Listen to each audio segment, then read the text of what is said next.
આ શું છે? આ આ આ આ આ હા આ ક્યાં છે? તારા શરીર પર બતાવ. તારા શરીરમાં ક્યાં છે? હા, હાથ આંગળી મૂકવાની, બરાબર. હા, પછી આ એને શું કહેવાય? કાન કહેવાય. શું કહેવાય? પછી આ શું છે?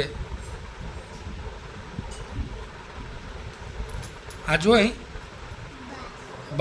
વાળ એ ક્યાં છે? હા, સરસ. પછી આ શું છે? કઈ છે? હા, પછી આ એ શું કહેવાય? આંખી કહેવાય. પછી આ કઈ છે? હા. પગ શું કામ કરે? ચાલવાનું. આંખો શું કામ કરે? જોવાનું. દાંત શું કામ કરે? ચાવવાનું, ખાવાનું. નાક શું કામ કરે? હાથ શું કામ કરે? લાકડા એને લખવાનું. કાન શું કામ કરે? સાંભળવાનું. સરસ.